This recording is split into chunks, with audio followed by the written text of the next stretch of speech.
Hello viewers and welcome to yet another video. To my subscribers, I want to say a big thank you. None of this would be possible without the support of you guys. For persons who are watching my video for the first time, I want to say a big welcome. And if you find the video informative, please hit the subscribe button and help me to grow this channel. Also share with your friends so that they too can enjoy and benefit from this video presentation. So stay tuned.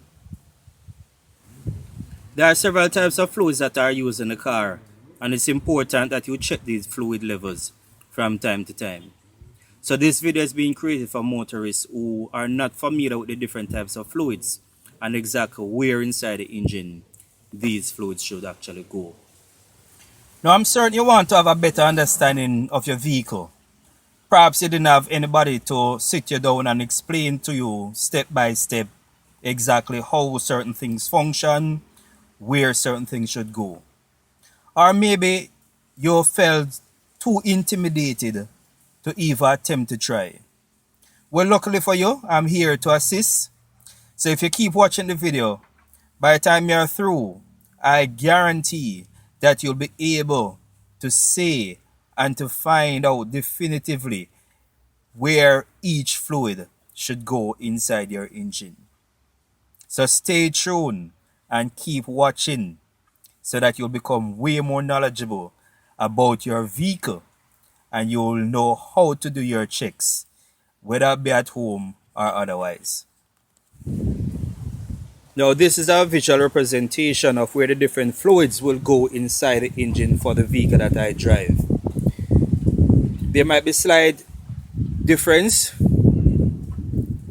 from vehicle to vehicle, and in some vehicle this will be absent completely. That's a power steering fluid. Not all vehicles carry power steering fluid anymore.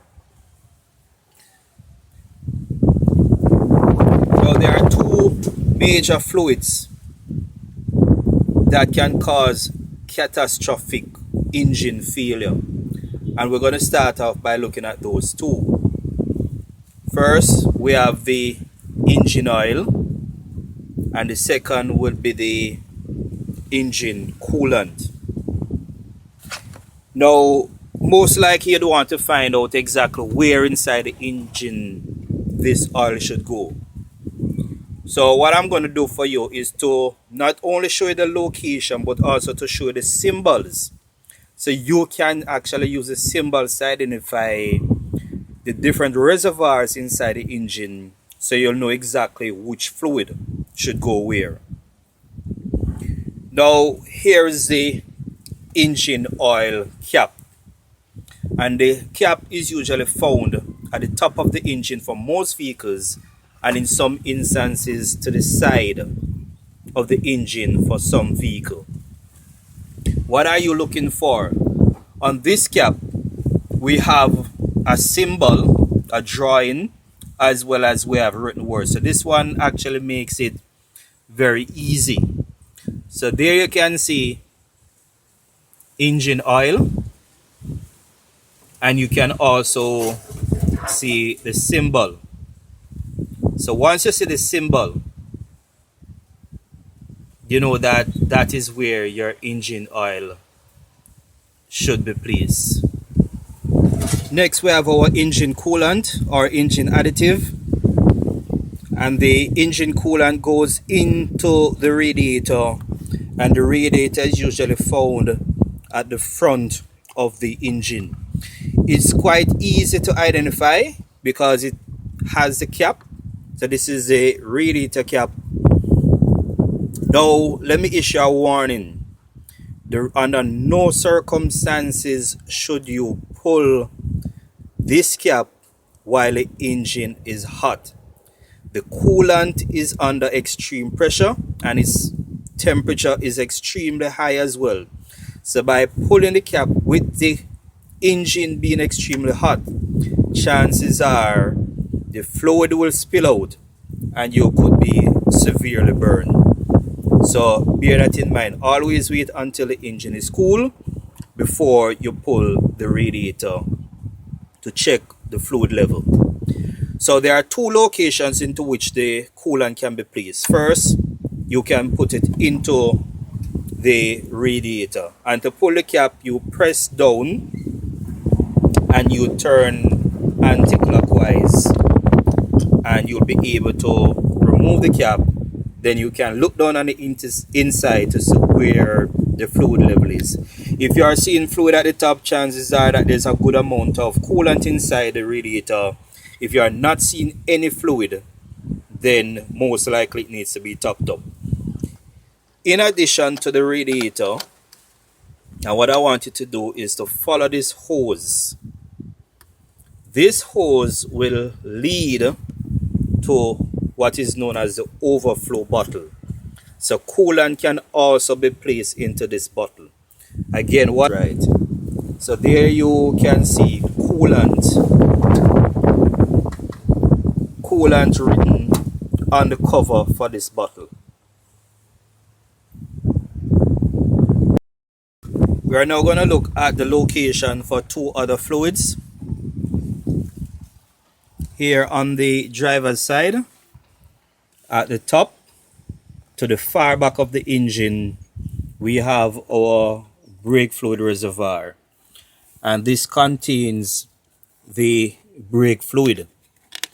Now, one of the things you're going to be looking for in order to identify this reservoir, it should have .3 or something to that effect written on it.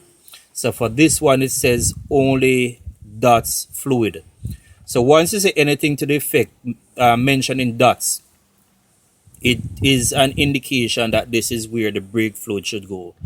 You need to check the brake fluid level. Under normal circumstances, you don't have any problem. It's a closed system. So the brake fluid will move up and down depending on the disc pad, the wear of the disc pad. So when it's brand new, the disc pad is brand new, the fluid will be all the way at the top based on the marking. And as the disc pad wears, the fluid level will actually fall. So as long as there's no leak in the system, you should not add any brake fluid to the reservoir. The other critical one, which makes the vehicle almost impossible to move, and it's not as easy to see here. Down here we have, this is our dipstick for our transmission fluid.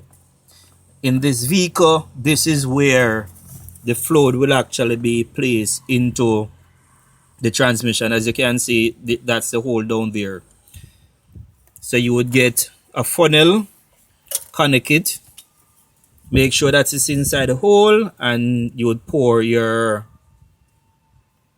transmission fluid based on the manufacturer's recommendation. Now I can tell you that most of the new vehicles that are being made, the transmission is not easily serviceable. Manufacturers have made it way more difficult. So some transmission are basically sealed. It's very difficult for you to change any transmission fluid. And while you probably can check the fluid level, there's not much you can do. And oftentimes you need to bring it to a garage in order for them next on the list, the transmission and fluid. It's not available on all vehicles. Most modern day vehicle no longer carries power steering fluid. It is actually electronically controlled. So you will see EPS on your dashboard gauge, stands for electronic power steering. But for older unit like this, what you are going to use as your guide, if you look on the reservoir, you will see it marked power steering fluid. So you know that this is the location, this is where your power steering fluid should go. If you cannot find a reservoir inside your engine, remember as I said before, it means that your vehicle is electronically controlled. And I think the final fluid on the list, coming over to here, and remember I said I want you to become familiar with the symbols. And here we have another reservoir. Now if you notice the shape, it resembles, to me at least, it resembles a windscreen. So this is where your windscreen fluid actually goes. Just to re-emphasize the point that I made earlier on. Now this is a 2009 Nissan X-Trail. Once you follow the symbols and what I told you, it doesn't matter what year vehicle, it doesn't matter what type of vehicle it is. The symbols are basically universal, and once you are guided by those principles, you can't go wrong. So obviously you know exactly what is here. This is your radiator. Your cap signifies that this is a radiator. How to find the fluid reservoir? What are you going to follow? You follow the hose. You follow the hose. And the hose will lead right to this bottle, which is our overflow bottle. If you look carefully, you will see coolant written on it. So this is the overflow bottle. You can put coolant in that. At the back, to the driver's side, on the right hand side, this is your brake fluid reservoir.